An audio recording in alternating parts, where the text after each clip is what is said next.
Hello, Sooner Nation, OU Insider subscribers, Coach Brian Clinton enthusiasts, people who have been playing college football 25 nonstop since Monday, or as of today, with the official release of the game. Today is Friday. This is the podcast for you. This is another episode of the Oklahoma Drill, a podcast fueled by OU Insider and the Rivals Network. Brian, I am Joel. I am joined as always by Brian Clinton, Esquire the Third.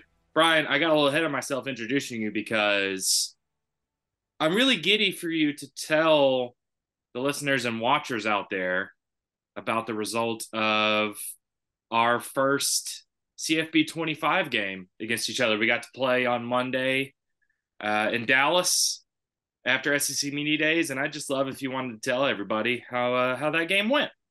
Yeah. I No took reason. one on the chin, 35-34, missed extra point, was fantastic. Um, yeah. I went with Western Kentucky, so I didn't feel too bad about it. But I was gonna say we can remove the context that it was Tulane me versus Western Kentucky you. Uh, um I was really, I think both of us pretty discouraged when we took on Parker later on that afternoon, and he proceeded to beat us like by 30 apiece. I was like, man, we are just going to be awful at this game. However, we flipped the script and finished on a high note. So I'll let you tell the fun part. I see. Yeah, I relinquished after he was up 31-0 on me at halftime, and then I think he had you in a similar chokehold Yeah.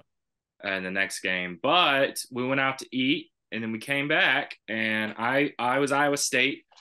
He was Nebraska, and I proceeded to beat him 63-7. And the only reason why he scored was because in the fourth quarter he tried a 50-yard field goal and he missed it, but my Yep. dumb crap defensive end decided to run into the kicker on the extra or on the field goal attempt, and it kept the drive alive and he scored. He shouldn't have even scored on me. And then I can't even remember the score of your game. You picked him off like 9 times. Yeah. It was 47-3 with a minute left in the second quarter still. Kansas State and Minnesota. It was like 84 versus 84 overall. It was fun. It was nice to get things back to even there. So I think what we should do is we should just refuse to play Parker ever Ever. again. So we're out on the high note there. So Parker's gonna kill us for mentioning this on air. oh, Actually, great. and I feel obligated to say that before we hopped on, I was in the process of starting my dynasty with Tulane. Ooh, And my only interest to Tulane, my only tie to Tulane, is that was a team I played with often as a kid on the NCAA football games because I love their uniforms. that's awesome. So now I'm going to lead the Green Wave to a national championship in year one. Actually, before we hopped off, I got a verbal commitment from a 4-star running back in the Let's 25. go. Big time, big time. Stolen from I Texas and Georgia and a couple other schools. Heck yeah. Yeah, The majority of my time has been spent in the Team Builder website and over the last 24 hours. Go check out Roger State by Program Guy. yeah.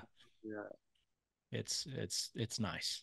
I haven't messed with that yet. I need to get in there and put Northeastern State University, the Riverhawks. I need to get them in there. Yep. Lead the Riverhawks to a title. It's excellent. Shout out to any Tahlequah or Illinois River enjoy Taliquins. or livers, delinquents even. Hey, No, Taliquins. oh, I thought you said delinquents. I was like, you know what? Hey, throw me in that camp. I'm a Tahlequah delinquent. And also, everybody out there, get ready for we'll have a ton of CFB 25 content on our OU Insider Extra YouTube channel in the coming days and weeks. I think we've also preemptively talked about having a dynasty league, an OU Insider Dynasty League, which we will broadcast on that YouTube channel. So, anybody out there want to see all of us at OU Insider make fools of ourselves on this game? you can come to our YouTube. But Brian, I don't know if people came here to watch or to listen to us talk about college football 25. They came to listen to us talk about a variety of topics that we will get to, including NiJaree Canady's recruitment and some updates on that. And I think if anybody that's a VIP member over at OUinsider.com knows the latest updates that we posted yesterday. But before we get to that, got a ton of football stuff to get to, Brian. We spent a few days in Dallas, Texas for the first ever SEC Media Days with Oklahoma and Texas involved. Mm-hmm. We'll talk about that. And also, before we hopped on here a couple hours ago, the SEC officially released its preseason poll and its preseason all SEC teams that you and I and Parker and Brandon Drum all participated in voting in officially. We had to make those picks by Thursday at 5. They came out yesterday. And Brian, we're going to talk about that official poll. We're going to talk about our votes so people can hate us. Also, but accountability is important, Brian. But I think we should start with in the first ever preseason poll, OU, or in the first ever SEC preseason poll for OU, the Sooners come in at number 8 in the preseason poll. Now, even for me, I thought that was a little lower than I expected. That's just for me. But they came in at number 8. Georgia was predictably number 1, followed by Texas, Alabama, Ole Miss, and LSU rounding out the top 5, with Missouri and Tennessee finishing just ahead of Oklahoma for that 8th spot. So, Brian, before we get into our ballots and how we picked, how do you feel about Oklahoma coming in at number 8? Does the SEC media hate the Sooners, Brian? Do they hate the Sooners? I don't think they hate the Sooners. I think the best way that this made sense to me was pretty much the sentiment that I get when talking with anybody, and something I agree with, is Oklahoma right now is kind of seen in the same grouping with Tennessee, Missouri, and LSU, and maybe Texas A&M for some people. Not necessarily in the top tier of contenders, which, I think right now I would consider Georgia, Texas, and probably Ole Miss, and maybe Bama. Those 4 are really the ones that dominated the poll, I guess, if you want to look at it that way. But what I think the thing of it is you have those teams that you're bunched up with, and for Oklahoma, these 14 teams that you are becoming conference mates with or members with, they're unfamiliar with you. And so I think it's natural to pick those other schools that a little bit more about, feel a little bit more about. And the sentiment with Oklahoma coming in is that they're down. Like that's the narrative that you kind of feel when talking with anybody else around the SEC that hasn't taken the time to look and see what's going on in Norman. So I think really it was just more a product of people not really being familiar with the Sooners. And yeah, the sentiment, the feeling and narrative is that Oklahoma is not necessarily as well established at this point in time to step into the SEC as maybe Texas is. So yeah, kind of weird. I continue to ask this question and have not gotten an answer yet. Don't know where I would find it. I don't know when the last time Oklahoma was picked to finish 8th in a conference, or even outside the top 5. Right. So I don't know. My unofficial or my unconfirmed guess would be since the 90s. Yeah. Well, and that's what I thought too with the Blake era, but was Oklahoma really picked outside of the top 6 in the Big 12 at that time? I mean, I don't know. It's just nuts to think about that. Certainly one of those Blake years. They had to have been. Yeah. Had to have been. But maybe not. Then I started thinking, like, 2005 was a down year. I remember that season well, but nobody thought that was going to be a that much of a down year relative Right. to expectations. That was not a great year. They go 8-5. Yeah. Won the Holiday Bowl against Oregon. That was the Rhett Bomar year. Yep. And then tough year in 09. But I mean, Sam Bradford and Jermaine Gray, I mean, like that was a team that was coming off a title appearance that probably would have made a real run if everybody didn't get shot in the kneecaps that year.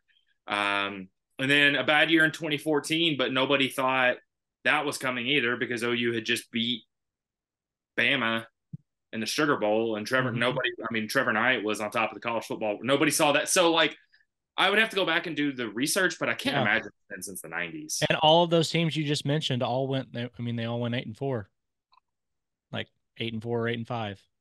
Yeah. And so I don't know. It's just nuts. I think there's certainly a lack of familiarity on their front, on the SEC's front, but I also think Oklahoma has a lot of unfamiliarity as well. Like there's just going to be a lot of learning and filling out this year. So be interesting.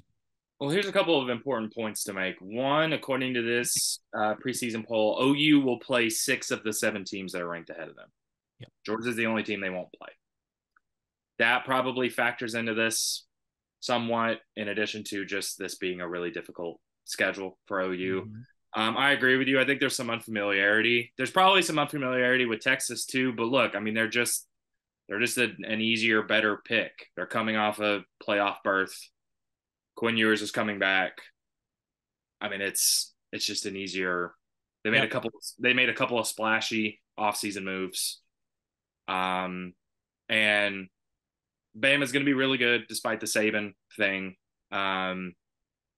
I mean, they've got the talent. Ole Miss and Missouri went 11-2 last year, bring a lot of their pieces back. Jackson Dart could end up being the best quarterback in the SEC. We'll see. And then Tennessee, you know, I think but I'm glad you mentioned, like, and I took this into account, or I realized this even when I was making my own rankings, was that outside that top 4, it just felt like OU, Missouri, LSU, and Tennessee were going to be grouped in some order between 5 and 8. Yes. Like it feels like there's that top 4, and then there's that group in the middle, and then there's another gap. Yep. That's how it feels coming into the year. So I don't know. And you also have to remember that this is really just a talking point. That's what this preseason poll is. 2 media members voted Vanderbilt to win the SEC. Yeah, they did.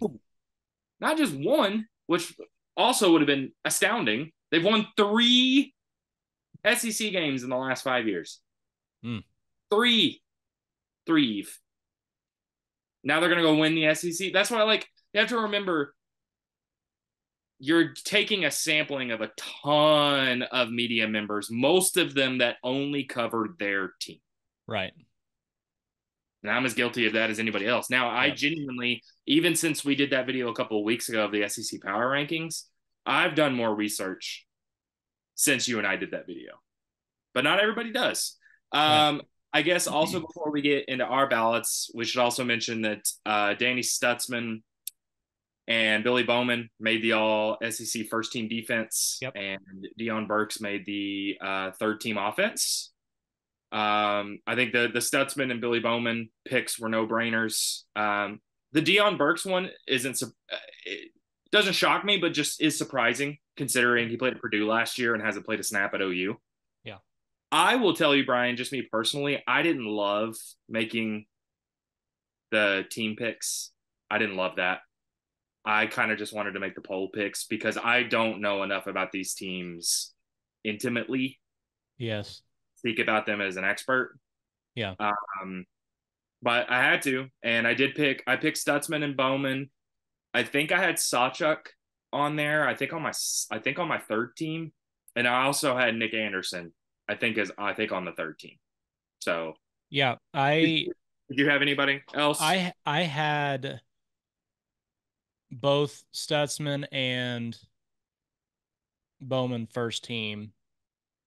I had Burks third team. I had Sawchuk third team. And there was one, oh, I think I picked Dominic Williams' fourth team. I think was my other pick there. I think I So did. I think I picked Dominic Williams too for the third team. I think I did. yeah, But it gets into that weird thing where like I was trying to be mindful of how many Oklahoma players I was picking right. because I don't want to seem like a super homer. Yeah, no. And You I know, tried to, I mean, there are there are some no-brainers out there. I mean, I feel like Stutzman and Bowman were no-brainers, just like Will Campbell from LSU is a no-brainer at left tackle. yeah. Like that's an easy pick. So, um, yeah, I wasn't as much a fan of that, but I did what I did take away from that is I do feel like it almost makes me thinking ahead to next year. Like I need to be mindful I, and paying attention to what's going on around the conference and because at the end of the day, eventually we did get more and more comfortable with the Big 12 as we covered Oklahoma, just from seeing them play the same opponents, same players over and over again. For a few years in a row. So I think it'll come with time as you get more familiar with things. But it was a very interesting perspective from a media member just to be coming into something so brand new and only be, really knowledgeable on one team, maybe two. So well, I never voted in the Big 12 preseason polls. okay. Uh, I never voted. Um, I don't love voting for that stuff. Like even the Heisman, like I've had a vote for the Heisman the last 3 years, and I'll have another one this year. And the Mm-hmm. only reason why I even feel semi comfortable voting for that is because there are so many voters. There are like over 1,000. Yeah. That's the only reason why I feel comfortable with that. And that is people don't want to see my spreadsheets when I make Heisman picks. Like that's like a days long process. Well, you saw my process. I sent it to the group chat for what I do for picks. That's what I did for the Big 12 this year as well. I find a full slate schedule and pick every single game. Um, just that way I'm kind of taking a look at what the record looks like at the end, and then it gets a little more nuanced after that. But yeah, it's I tend to nerd out about things like that, and it sounds like that might be the case for you with a Heisman vote, which I is do that awesome. with I do that with the Heisman. I probably need to do that a little bit more with everything else. But this is also the first time, and also just personally, it was cool to vote in the SEC preseason poll. Yeah, pretty cool. It's just pretty cool. Speaking of that, we should also, for the interest of fun and accountability and stuff that feels like it's a big deal when it's not actually a big deal, but it's fun to act like it's a big deal. We should talk about how we voted in these preseason polls, not the teams. We'll talk about that some other time, but the actual preseason poll. Now, I don't think we need to go 1 through 16. If people want to look at all 16 of our picks, they can go to ouinsider.com, where you have published a story that not only has the 4 of our ballots individually, but also a cumulative poll, one poll with the 4 of our votes integrated into it. And I might as well read. Actually, Brian, how do you want to start? Do you want to start with the individual ballots, Let's or do you? go let's go collective poll first. And then we can go individuals after that. I thought I had. Sorry, 1 second. I thought I had that pulled up. I'm getting it pulled up now. Here we go. Thanks to your collective or your wisdom in tallying this all together. This is again the way the voting works is if you get a first place vote, that's 16 points, and a second place vote, you get 15, third, 14, all the way down the list. You use that to combine an official OU Insider 2024 preseason SEC poll. And again, all 4 of us had official ballots in the SEC poll. So let's just list off the top 10, Brian. That would be Georgia at 1, Ole Miss at 2, Bama at 3, Texas at 4, Oklahoma at 5, Tennessee at 6, Missouri at 7, A&M at 8, LSU at 9, Auburn at 10. Man, LSU. Now, really looking at this, the thing that surprises me is that Texas is outside the top 3 and that LSU is behind A&M and outside the top 8. That surprises me. Mm. But the main difference here is Oklahoma finished 8th in the official preseason poll, and they finished 5th in ours. Brian, did anything stand out to you about our poll? Yeah, I thought it was interesting that you kind of heard the joke going in that it's Georgia 1 and Vanderbilt 16 and everything else in between will figure itself out. Yeah. Uh, Georgia got all first place votes. Vanderbilt got all 16th place votes amongst the group. I did think it was interesting that, as you mentioned, LSU was 5th in the SEC poll and 9th in ours. Um, I am curious as to how much, whether we try to eliminate it or not, the bias just from being tied to Oklahoma versus Texas versus Missouri, the teams that you spend a lot of time taking a look at or hearing about. It's interesting how those kind of get flip flopped, but I mean, really, the top 4 is the same. It's just in a different order, and then that 5 through 8 is again just kind of flipped and in a different order. So it shows you that at least amongst our group, that those 2 tiers are really pretty similar. We also have there's only one team flip flopped in 10 through 16. So Arkansas and Mississippi State are flip flopped, but the rest of that amongst our poll mirrors the SEC poll. I'll be honest. I don't get having Arkansas ahead of Mississippi State. Or sorry, Mississippi. You know what? I'm gonna spar. I don't know how Mississippi State is at the 15th team. I just don't get it. Yeah, I don't get it, and I'm calling you out, Brian. I I'm kidding. I I was the only one that had. I was the only so 4 of us that had them 15th. the reason why I picked Mississippi State is because Arkansas has to go to Starkville. That's fair. I think those are comparable teams, and I picked home field advantage, and I think that that's Mississippi State's only SEC win. So, um, yeah, That's I fair. mean, it really just came down to and see that's why I go through and look at the games, week by week before I make my picks, because I have Texas A&M finishing 5th in the league, because I have them going 9-3, but I also think there's 4 other teams that could go 9-3, and one of them they would have a win over in Texas. So, just interesting how it plays out when you really look at it on a game to game basis. I'm really low on A&M compared to the rest of you guys. But let's go ahead and get into the individual ballots. And Brian, I'm going to save mine. I'm going to let you go first because I know I'm going to have to defend where I have Oklahoma on my Okay. list, especially compared to you guys. Oklahoma is the lowest on my list. Parker and Brandon, I'll let them talk about their ballots some other time if they wish. But again, you can look our full 1 through 16 picks over at ouinsider.com. There's a story on the front page. Go over there if you want to see our ballots. But Brian, let's do a top 8. Okay. Let's do a top 8 ballot. Floor is yours. How did your top 8 go?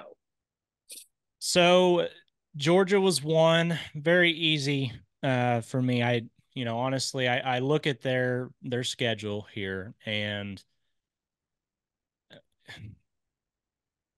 they've got losable games on the schedule, right? They've got to play Alabama and Tuscaloosa. They've got to go to Texas, in Austin.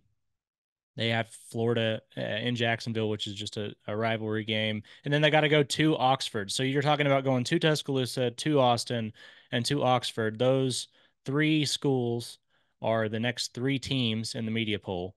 And they have to go on the road and play all 3 of them. But because it's Georgia, nobody really talks about that, because the expectation is that Georgia is going to be back in contention for another national championship and should be the best team that the SEC has to offer.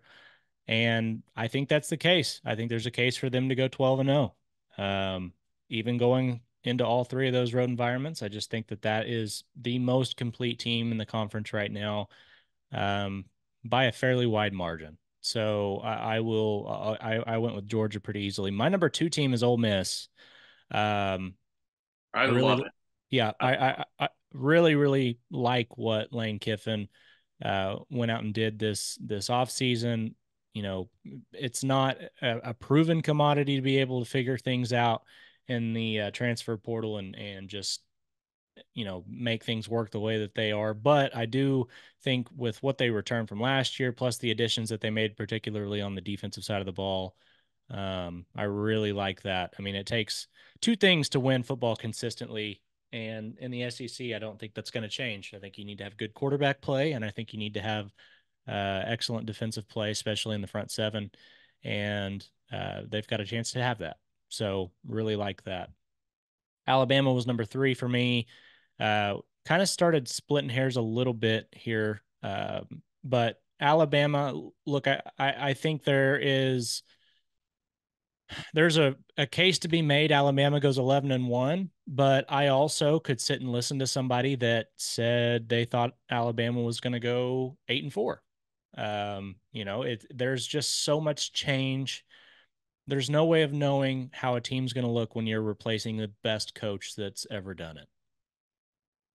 I mean, I truly believe Nick Saban transcended football. Was one of the best coaches on any sideline in any sport ever. So, um, just curious to see how things look. I had Oklahoma at 4. Um, so my reasoning there, I've got four teams going 9-3. Those teams being Oklahoma, Tennessee, Texas, and Texas A&M. I've got Oklahoma uh, with 3 losses, one being the first road game to Auburn. I think if there's a place they trip up, I think that that's probably as likely a spot as any.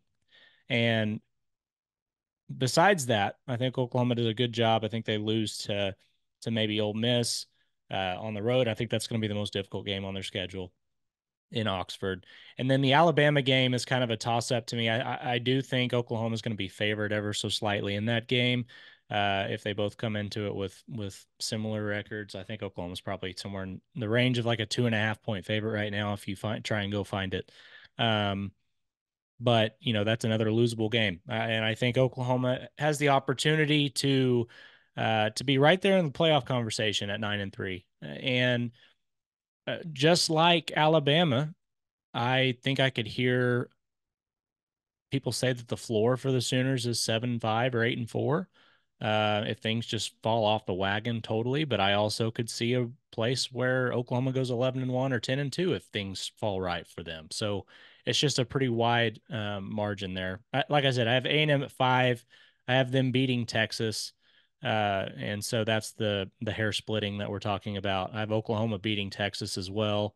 And then their only other loss coming to Georgia, and then Tennessee and Missouri round out my top 8. LSU and Missouri were both 8-4 in my projection, and so I think Missouri had the win over LSU, and that's what separated those two. Yeah, actually, now looking really at our list side by side, almost every pick is different. Actually, the only pick that we picked the same is Georgia at 1. Yep. Otherwise, our lists are different. And everything you said, look, I can't even argue it. And actually, and even though I didn't pick Ole Miss second, I picked Ole Miss third. Love the pick. Ole Miss can win the SEC. Sure. 100%. I love the pick. They're my favorite. They're not a dark horse, but if I'm not rooting, but if I'm silently pulling for a team, it's Ole Yeah. Miss. Yeah. I'm rooting for Ole Miss. I'll quickly go through my top 8. It's Georgia, Texas, Ole Miss, Alabama, Tennessee, Missouri, Oklahoma, LSU. Now, I can hear OU fans, as I said that, I can hear 3 things in their head. No. I can hear 3 things in their head. Why is Texas number 2? Why is Oklahoma number 7? Again, I am the lowest of the four of us as far as where I picked OU, but still ahead of where the rest of the media picked them. So, why is Oklahoma number 7, and why do you have Missouri above Oklahoma? Those are the three things I can hear. I do like, as an aside, I do like consensus wise, we are all lower on LSU compared to consensus. And I think that's me, Brandon, and Parker had them at 8, and you had them at 9. And to me, that feels reasonable. I'm kind of stunned they finished 5th.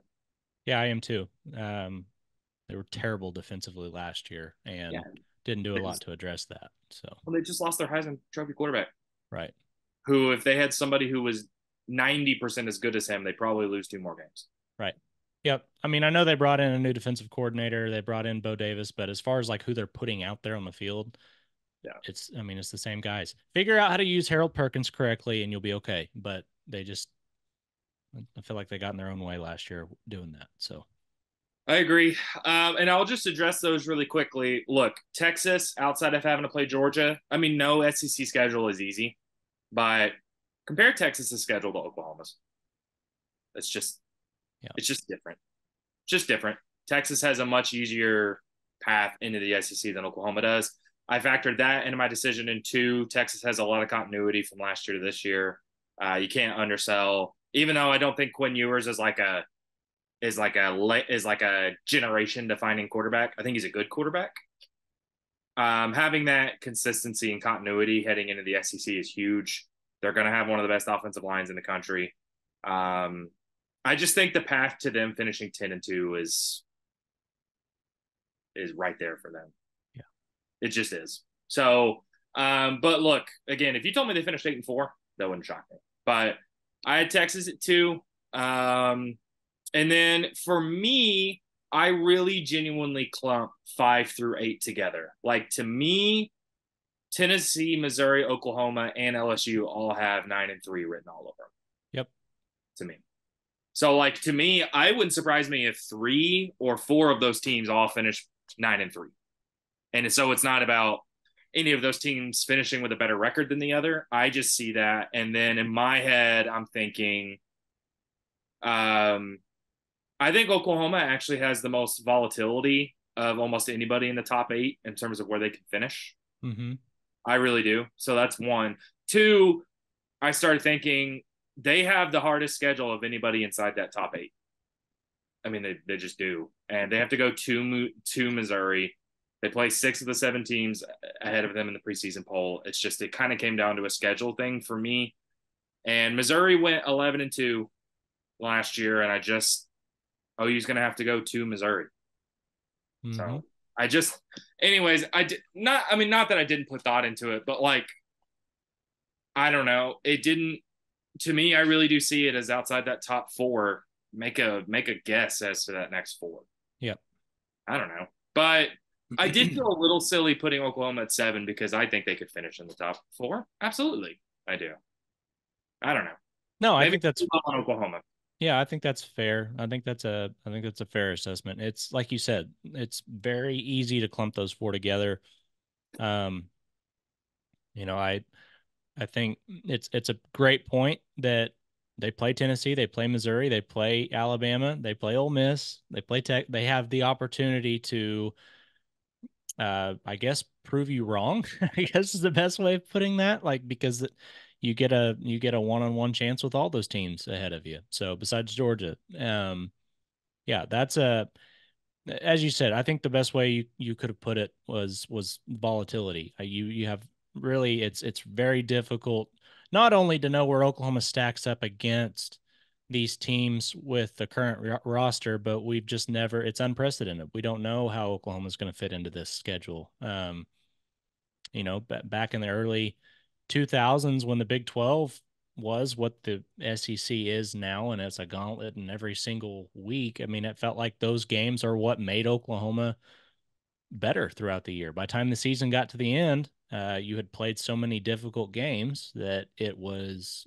you'd been through the ringer. And, here recently, it's been kind of a yawn. Every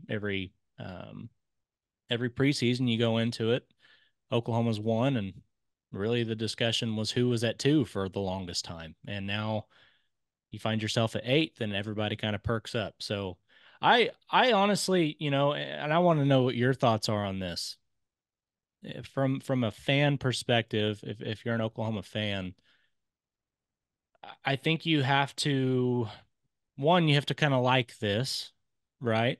Because there's always that whether expectations truly have an effect on an outcome of a season. I don't know, but I do think there's something to be said about uh, teams feeling wronged or teams feeling like they are being overlooked. There is some differences there. I mean, just look at what West Virginia was able to do last year in the Big 12. They were picked to finish 16th. They ended up going 9-4, and they just posted number 16 all over their locker room. Like that's all they talked about all offseason. So I would imagine that this is something that's not lost on OU, on the players or on the coaching staff. But what I really like about it with a fan perspective is that you get the opportunity as a fan to show up and as a fan base prove that coming into Oklahoma and beating Oklahoma in Norman is tough. And this is like, all right, this is your chance. Go out and show it. Go out and be loud and make Oklahoma fit into the SEC in that realm. And I think you'll quickly garner some respect from other fan bases if you can do that.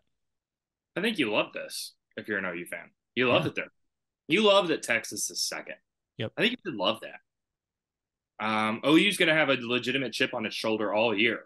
I Yep. mean, there's nothing wrong with being picked eighth, but that's saying nobody or the vast majority of people don't expect OU to make a realistic chance at an SEC title. Right.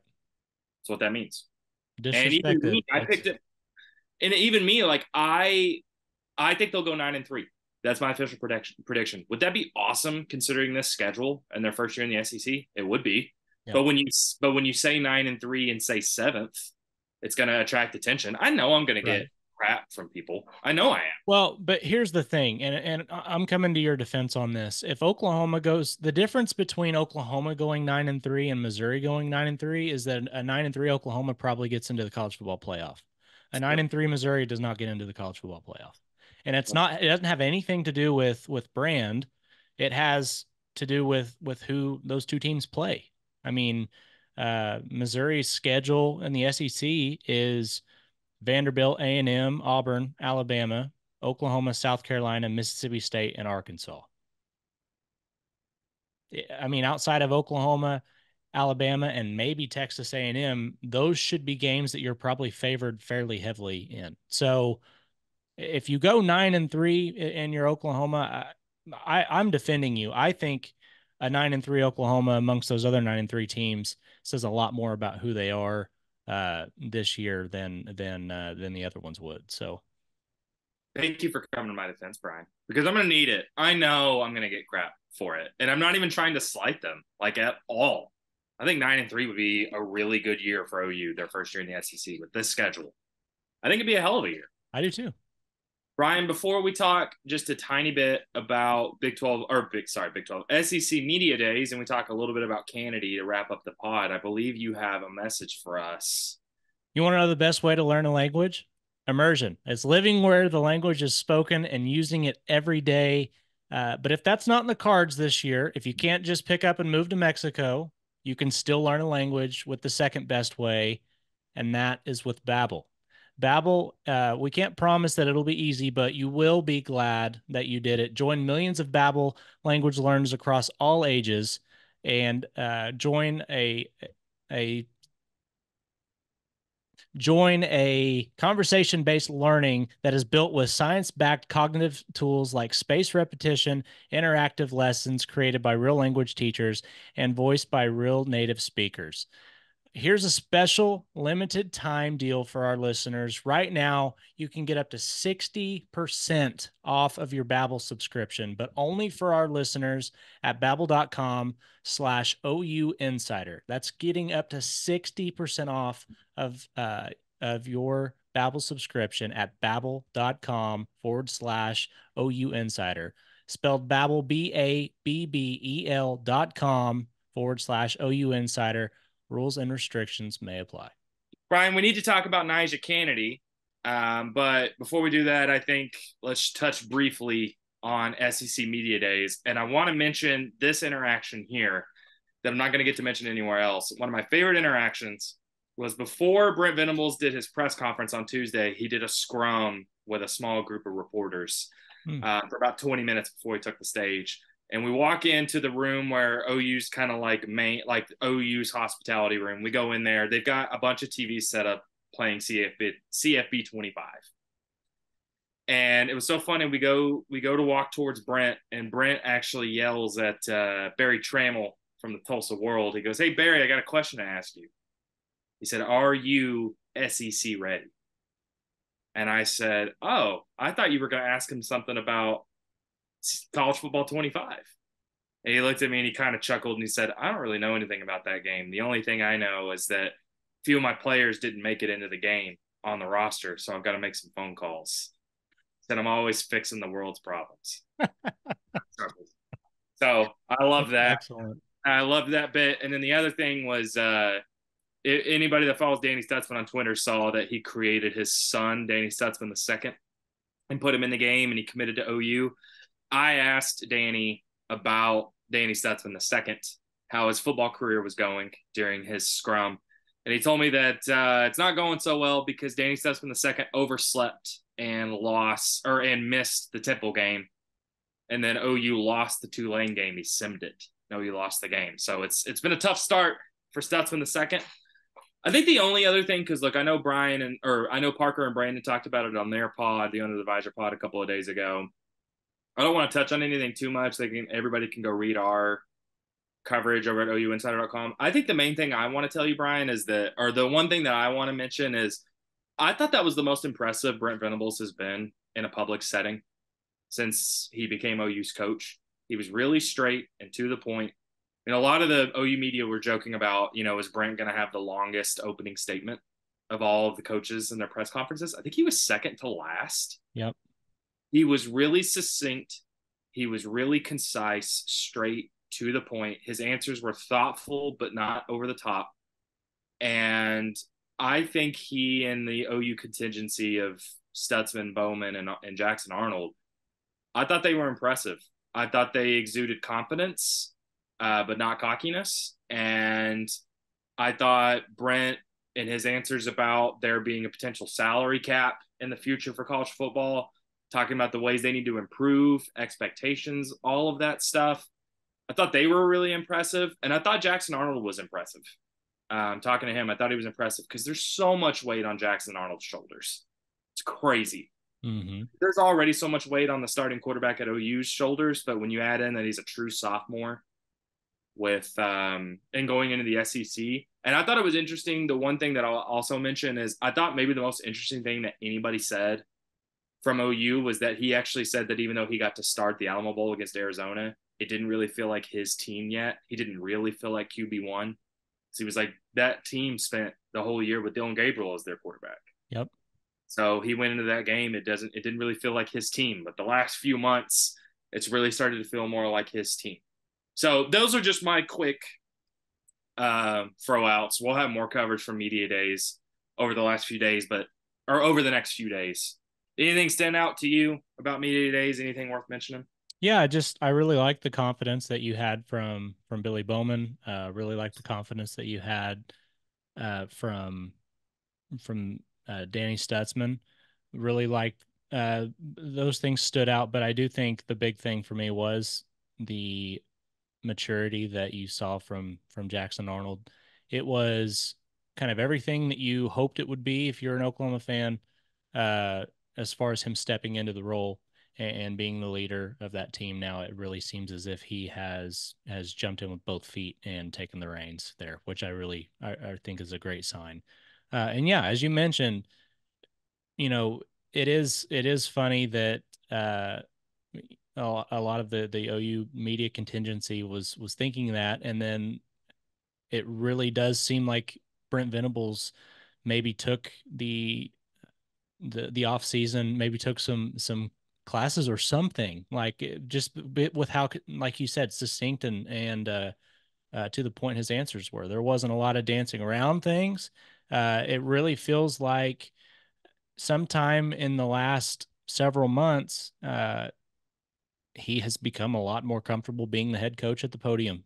Like that's, to me, that's what I took away from it. Is this is a guy that's comfortable up here addressing everything on behalf of a full team, not just one side of the football. Like it felt as if this is really his group. And I don't know if that maybe, part of me wonders, is that now that he has his staff, the guys that he truly wants coordinating, is he happy with the with how things are fitting on the offensive side of the ball? And now he's got Zach Alley that he can really let things go and let him kind of take the reins as a coordinator. I wonder if some of that kind of plays into it, because he really did seem very comfortable, very confident, and it was a positive sign.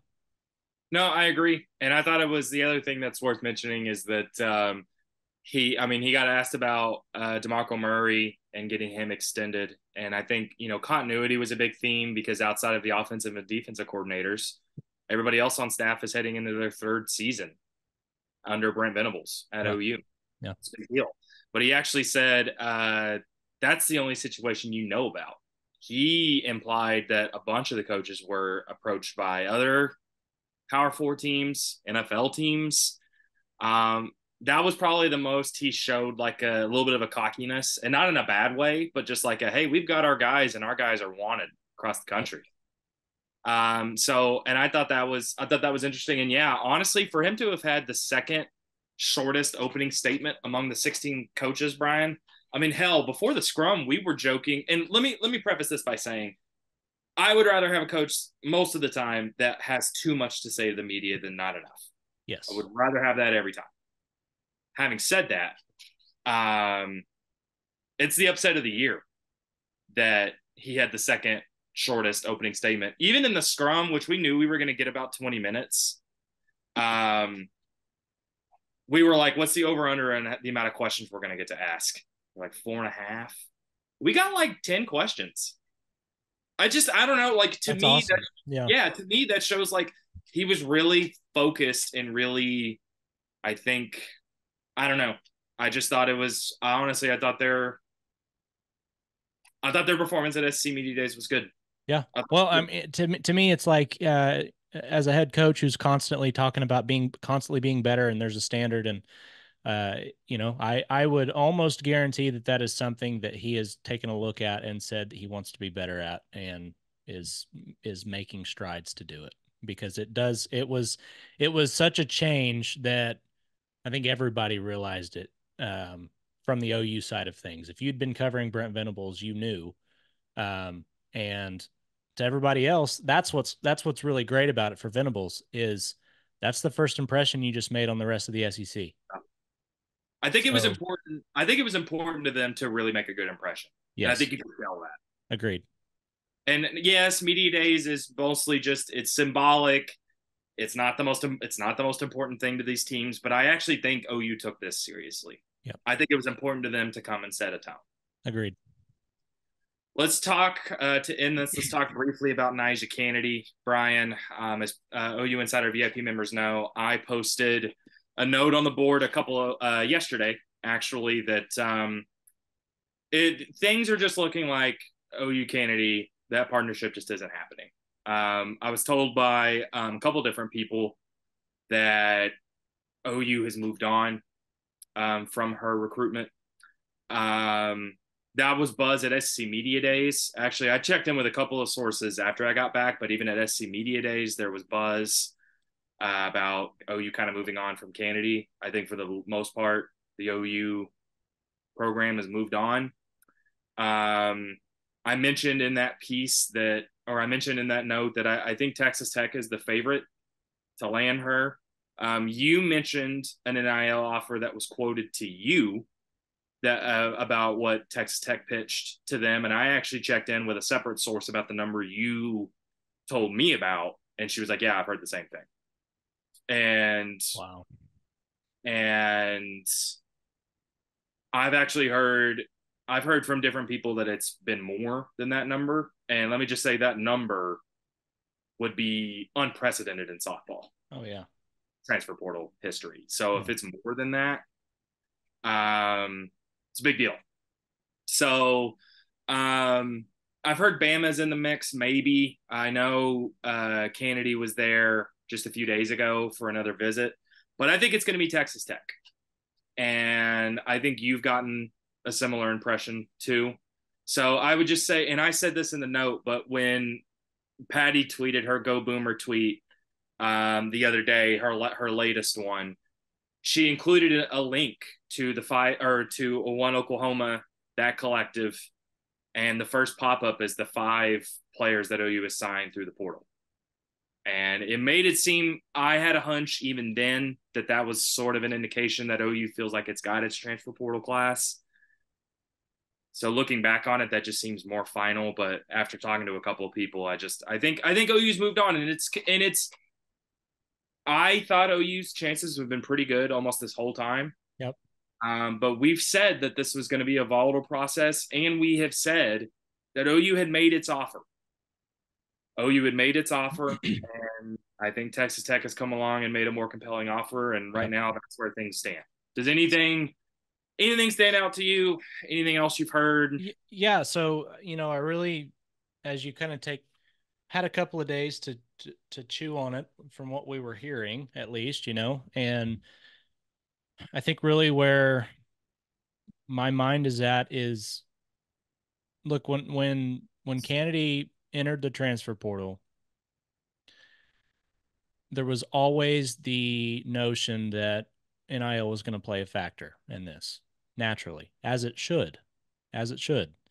Um, why would you not try and get the most for yourself? That's a no brainer, especially when we're talking about the figures that we're talking about.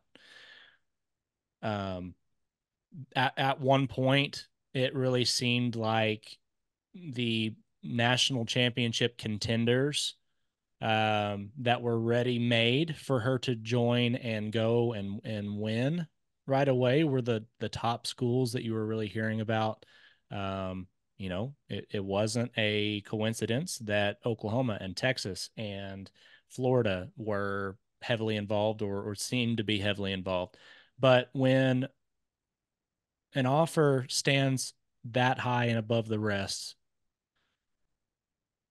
it really, for the long term, for somebody, it's that's going to be very difficult to turn down, especially in a sport where making that kind of money post college is not really available. Like, that's not really it's not this isn't like signing a contract with the NBA or in college football, guys that go on to sign a rookie deal worth millions and millions of dollars. Like, it's just different. And so if that does end up being the case and she ends up at Texas Tech, I'd say good for her. Like, that's fantastic for Canady, for her situation. No, it's not what Oklahoma Sooner fans wanted.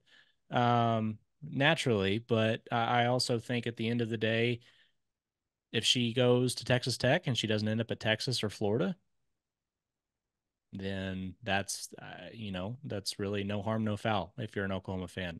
That's my 2 cents on it, anyways. No, I agree with you. And look, I would say I think it's important to say a couple of things. One, genuinely nothing is official Right. until NiJaree Canady puts pen to paper. Yep. Said that the whole She could end time. up back at Stanford. Who knows? Like, I mean, literally, who knows? We've said this the whole time. I think the important point is that all indications are that OU is moving forward with the idea that they're not getting NiJaree Correct. Canady. And I think them signing Sam Landry out of Louisiana as a pitcher was also an indication of that. And Yep. one of the sources I talked to, they've been on it. I mean, even a few days ago, there was some buzz that maybe Canady had come back on OU's campus, and they had told me that they were hearing that it was Landry on campus. Then a couple of days later, who commits? Yep. Same Landry.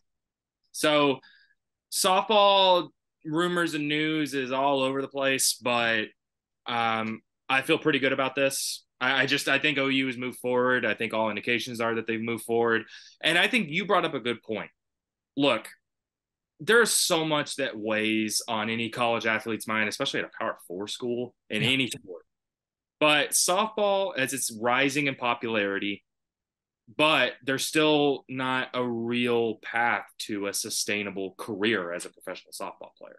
Hopefully that changes. I think that would be rad. I do too.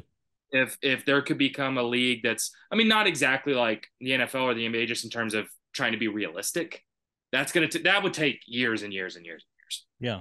But if there could become a viable path to players leaving or graduating and having a career as a professional softball player, it'd be rad. That's not the case right now. Right. So you're weighing all of these factors: proximity to home, education, championship contention, all those things that any other athlete weighs. But if you're a softball player and it's becoming more and more viable to make real money in NIL because the sport's getting popular, but you realistically only have 5 years at most to maximize your value and what you can earn from the sport, it's hard to blame anybody. Yep. The only thing that I would say is, and this has been something that we've said since the beginning, I think there's been concern that she hasn't spearheaded her own recruitment, that there's a lot of voices in the room being heard. I think that's less than ideal because you want this to be her decision, firmly her decision.